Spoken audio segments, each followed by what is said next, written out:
They laughed while I froze outside in the cold. No apology. No remorse. I stayed silent. I disappeared and watched their perfect little world collapse. The moment I heard the click of the lock behind me, I knew something was off. But I didn't expect to turn around and see my wife and her entire family standing in the window, laughing. It was snowing. Hard. Wind screaming through the trees. My socks soaked. Jacket inside. Phone inside. Keys gone. And they were watching me. Smiling. What started as a tense family dinner spiraled into something I still can't fully explain. Her brother had made another jab about my income. Her mom insulted my cooking again. Her dad barely looked me in the eye. Same script, different day. Except tonight, it felt more coordinated. Like they were circling. And my wife? She didn't say a word. She just watched. After clearing the table in silence, I stepped out to toss the trash 5 minutes, tops. I didn't even take my phone. I wasn't leaving the property. But when I came back, the sliding door was shut. Curtains drawn. And when I knocked, nothing. Just muffled voices. And laughter. At first, I thought it was an accident. Until her brother leaned into the window with a drink in his hand. And mouthed the words. "Freeze out there, loser." Then he laughed. So did the others. My wife stood behind them. Expressionless. Just staring. I knocked again. Harder. Then pounded. Still nothing. No answer. No movement. I tried the garage. Locked. Side door? Bolted. I circled the house twice. No lights. No help. Just the blizzard getting louder and colder. I was locked out of my own home. In a storm. By my wife. And her entire family. Most people think betrayal comes in some dramatic explosion. Yelling. Screaming. A final blow-up. But mine came in silence. And snow. While they stood inside, warm and safe. And I stood outside, shaking, confused, and absolutely alone. That's when I made the decision. No more knocking. No more begging. No more trying to prove myself to people who found it funny to watch me freeze. I stepped off the porch, turned my back, and walked. No shoes. No phone. No goodbye. I walked with no destination. No plan. Just snow crunching beneath my bare feet and wind cutting straight through my bones. I should have turned back. Should have begged for her to let me in. But something in me broke clean that night. Like a thread finally snapping after years of being pulled too tight. There was a gas station a few blocks away. I ducked inside, shivering and red, while the cashier stared at me like I'd just crawled out of a ditch. He didn't ask. Didn't say a word. Just handed me a hot coffee, no charge, and pointed to the corner. I sat there for an hour. Maybe more. Trying to piece it together. Trying to figure out how a dinner turned into exile. I thought about all the signs I'd ignored. The way her family always spoke over me. How her mom joked that I'd never amount to much. How her brother once said I was lucky she settled. And my wife? She never defended me. She'd just smile awkwardly. Say, that's just how they are. And I believed her. I wanted to. Around 2 a.m., I finally messaged a friend from an old work group. Told him I needed a place to crash. He didn't even hesitate. Said, "Spare room's yours." No questions. That night, I slept in a stranger's guest bed. Wrapped in borrowed blankets. Listening to the storm tear through the streets. But at least it was quiet. The next morning, I turned my phone on. Dozens of missed calls, none from her. Just my boss, wondering why I hadn't shown up. A couple from friends. One from her sister. No apology. No explanation. Just a single message that read, "You should have handled it better." That's when it hit me. They weren't sorry. They didn't think they'd gone too far. They thought I would come back. Apologize. Blame myself. Grovel just enough to make it easy for them to pretend it never happened. But this time, I wasn't going to give them that out. I texted my wife. Not a paragraph. Not a rant. Just 4 words. I won't forget this. And then I turned my phone off again. Because I needed time to think. Time to breathe. Time to decide who I was without them constantly rewriting the story. 2 days passed. Not a single word from her. No call. No text. No, are you okay? Just silence. Until I got a message from her father. A long one. He said they didn't mean for it to go that far. Said it was just a joke. That I'd overreacted by leaving. He ended it with, "Be a man. Come home and move on." Be a man? I was thrown out into a snowstorm like trash, and now they wanted me to pretend it never happened? That wasn't an apology. That was damage control. The next day, my wife finally reached out. No, sorry. Just a cold paragraph about how I'd embarrassed her family, how I'd made things worse by storming off, and that she needed space to cool down. I reread it 3 times. She made no mention of the actual incident. No mention of leaving me in freezing weather. No concern for my safety. Just her reputation. And that's when something shifted in me. Not anger. Not even heartbreak. Clarity. I thought back to our first year together. How she'd make passive-aggressive comments about my job. How she'd tease me about being sensitive. How her family's cruelty was always followed by, "Just ignore it, they're old school." They weren't old school. They were cruel. And she didn't just allow it. She participated. My friend, the one who let me stay, asked me why I was even considering going back. I didn't have a good answer. All I could say was, because I thought she loved me. But then he said something that stuck with me. Love doesn't look like freezing on your front porch while people laugh from the window. That line played in my head all day. I thought about how I'd been slowly shrinking over the years. Giving up hobbies. Avoiding friends. Skipping holidays with my own family because her side didn't like to share. And for what? So they could disrespect me under my own roof? So she could stay silent every time? No, not anymore. I didn't go back. Didn't answer her follow-up messages. Instead, I gathered every important document I owned from our shared accounts, digital and physical. I transferred my paycheck to a separate bank. And for the first time in years, I breathed. Really breathed. On the 3rd day, she came home. I was still crashing at my friend's place, but I had a camera set up by the front door, a leftover from when I used to worry about break-ins, not my own wife. The notification pinged around noon. I opened the feed. There she was. Keys in hand. Shopping bags. No guilt on her face. She walked in like nothing happened. No texts. No warning. No apology. She went about her day like she hadn't left me outside in a snowstorm. Like she hadn't laughed with her family while I froze on our front steps. I stared at the screen, waiting for some sign of remorse. There was none. Just her, putting groceries away and humming to herself. That's when I knew she didn't think she did anything wrong. In her mind, I was the problem. For leaving. For not taking the joke. For not crawling back on command. She didn't miss me. She missed control. Later that evening, she sent me a message. Said she hoped I was done being dramatic. Said we needed to talk like adults. Said she wanted to move past it. She never once mentioned locking me out. Never once acknowledged the storm. Never once said the word sorry. Just, I miss the way things were. The version of me that would have gone back? He didn't exist anymore. I responded with one line. I'll come get my things tomorrow. No fight. No explanations. Just facts. She tried calling. I didn't pick up. She left a voicemail. Said I was being cold, distant, and making things harder than they needed to be. Harder? I thought about that night. My soaked socks. My shaking hands. The way her mother's voice cut through the glass like a knife. Freeze to death, you worthless idiot. No, this wasn't hard. This was necessary. The next morning, I showed up while she was at work. My friend helped me pack. Clothes. Laptop. Important files. I didn't take everything.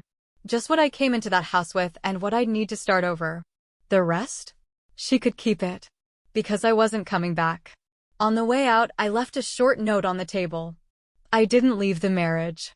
I left the disrespect. And then I locked the door behind me for the last time. The first message came from her sister. Then her brother. Then her mom. 3 texts. Same tone.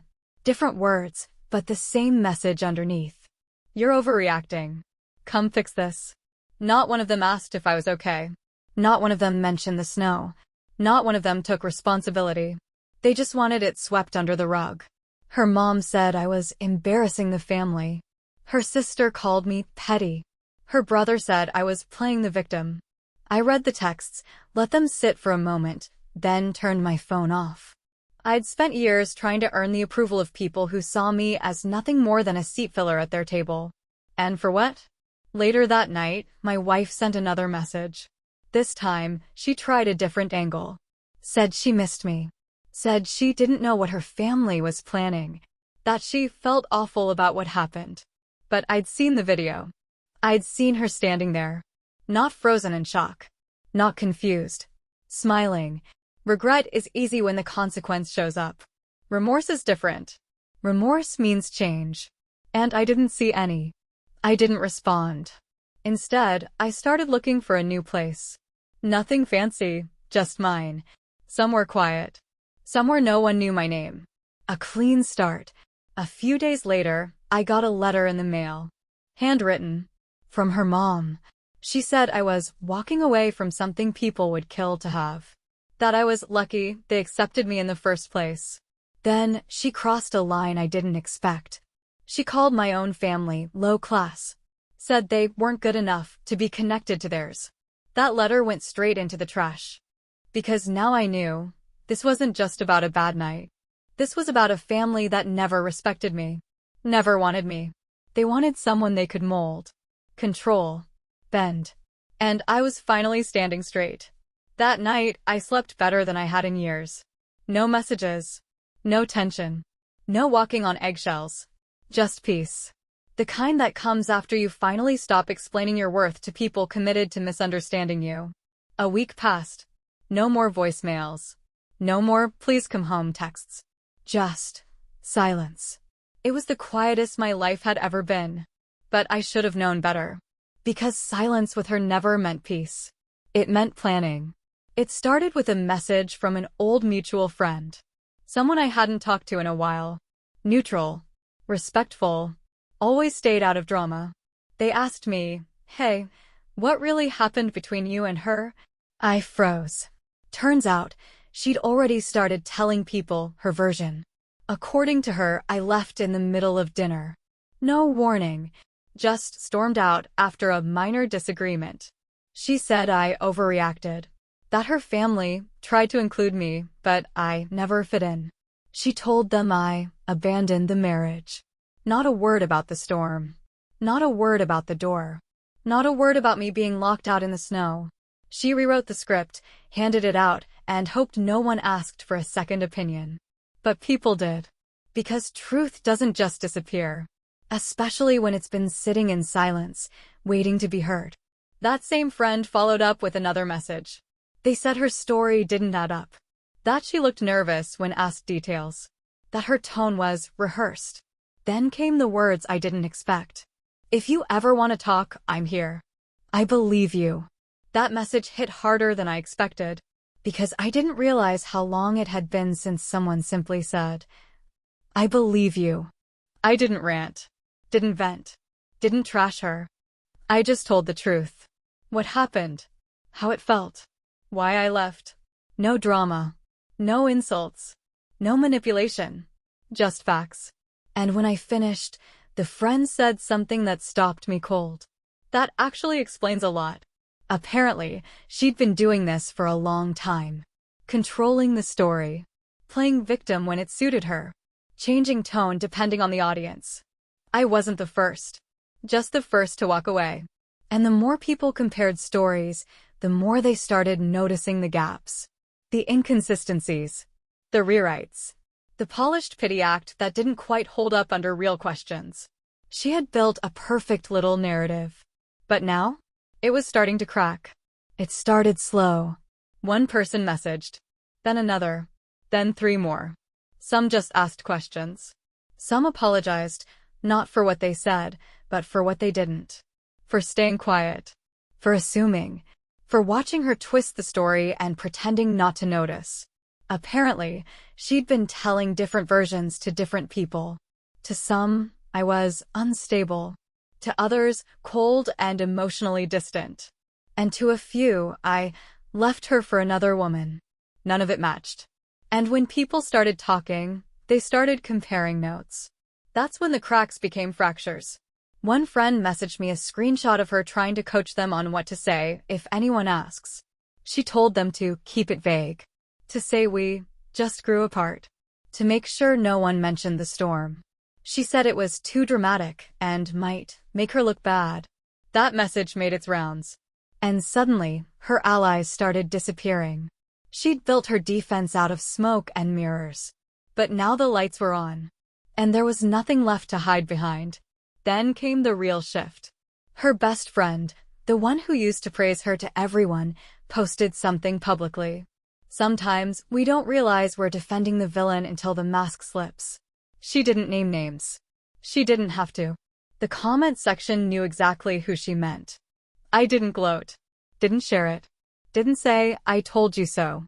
Because this wasn't about revenge. This was about truth. And the truth didn't need me to scream. It just needed time. That same day, I got a message from someone unexpected. Her cousin. He said he saw the security footage. The one from my front porch. The night of the snowstorm. I'd saved it. Never posted it. But I'd shared it privately with a few people who asked what really happened.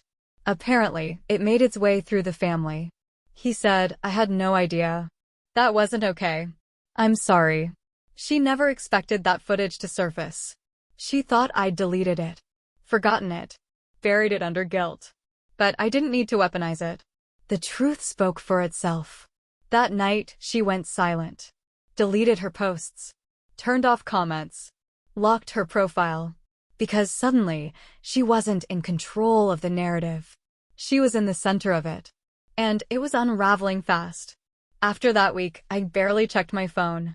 Not because I was scared, but because I didn't need updates. I already knew what was happening. When the truth finally shows up, it doesn't need noise. It just needs space. And she was running out of places to hide. People stopped defending her. Not in some big, dramatic fallout, but in quiet, steady silence. The kind that says, we see you now. No more reposts of her filtered captions about healing.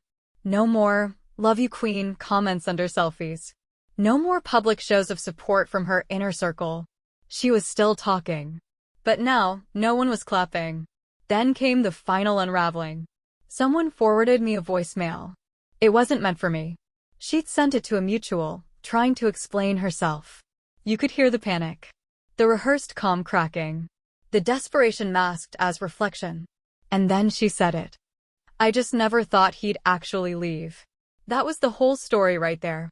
It wasn't that she didn't know what she did was wrong.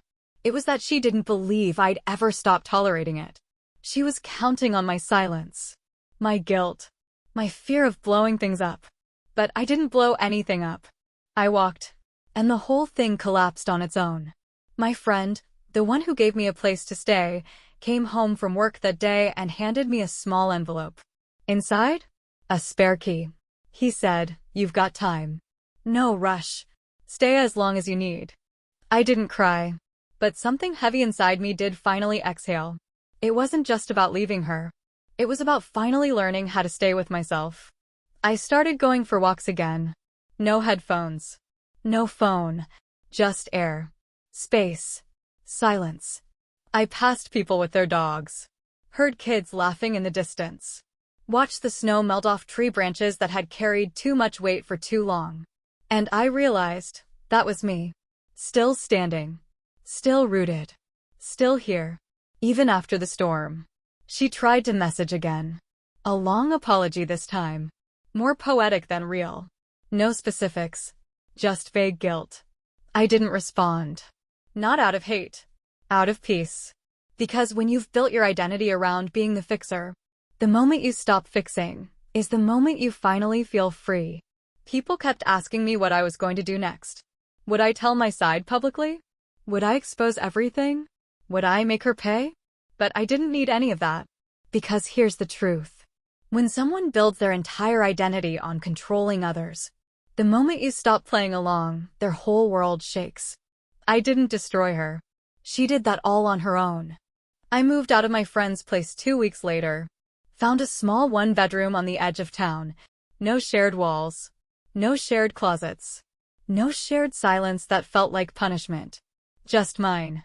I bought a couch secondhand. Got a cheap kettle. Hung a photo of a mountain range I've never been to. And for the first time in years, I felt grounded. Not because someone anchored me, but because I finally stopped drifting. My days started to feel different. Not just quieter, clearer. I worked, ate, slept. Didn't flinch at every buzz on my phone. Didn't walk on eggshells in my own space. Didn't second-guess whether I deserved rest, peace, or joy. I just lived. And that felt revolutionary. She tried to call again. One last time. I let it ring out. No anger. No fear. Just a full-circle moment. Because in that silence, I finally heard what I'd been missing all along. Myself. A few weeks later, I ran into someone we used to know. They looked surprised to see me. Said I looked different. Lighter. I smiled. Said I'd just been getting some air lately. They nodded and told me they weren't speaking to her anymore. Apparently, she'd tried to fix the narrative again. But no one was buying it this time. She was running out of people to fool. But that wasn't my business anymore. I didn't ask what she said. Didn't check her social. Didn't scroll to see if she moved on. Because closure doesn't come from knowing what happens to them. It comes from realizing. It no longer has anything to do with you. That night, I made a simple dinner. Put on music. Lit a candle, just because. I sat at my own table, in my own home, and didn't have to share it with judgment, manipulation, or guilt. Only quiet. The kind that doesn't scream to be heard. The kind that finally feels like home. The last message she ever sent was 3 words. Do you hate me? I didn't respond. Because hate isn't the opposite of love. Indifference is. And that's where I had finally arrived. I wasn't angry anymore. Wasn't waiting for closure. Wasn't checking her profile. Wasn't replaying that night in the snow over and over. I had nothing left to say. And more importantly, I had nothing left to prove. One morning, I got a letter. Not from her. From her mom. Handwritten. Sloppy. Rushed. She said they went too far. Said she didn't think I'd leave. Said they always thought I'd come back because I was the quiet one. And there it was again. That assumption. That if you're silent, you must be weak. But silence isn't weakness. Sometimes it's a warning. Sometimes it's a decision. And sometimes it's the end. I didn't finish the letter. I folded it once. Placed it in a drawer. And never opened it again. Because I didn't need more apologies from people who only realize your value after you're gone. I kept living. Small things. Solid things. Got promoted at work. Bought a new winter coat, warmer, thicker. Learned to cook something other than frozen meals. I built new rituals. Not to replace her, but to remember myself. Sometimes I think about that night. Not with pain, but as a reminder that I survived being frozen out. Not just literally, but emotionally, mentally, relationally. And I came out stronger, clearer, still standing. One of my coworkers once asked if I'd ever been married. I paused, then said, I almost was. But I married my peace instead. He laughed, said it sounded like a line from a movie. Maybe it was. But it was also true. We don't always get dramatic endings. Sometimes no one falls to their knees. No one begs. No one gets exactly what they deserve. But sometimes, you just get your life back. And that's enough. I didn't slam the door. Didn't yell through it. Didn't burn it down. I just stopped holding it open. And walked into something better. Not louder. Not flashier. Just mine.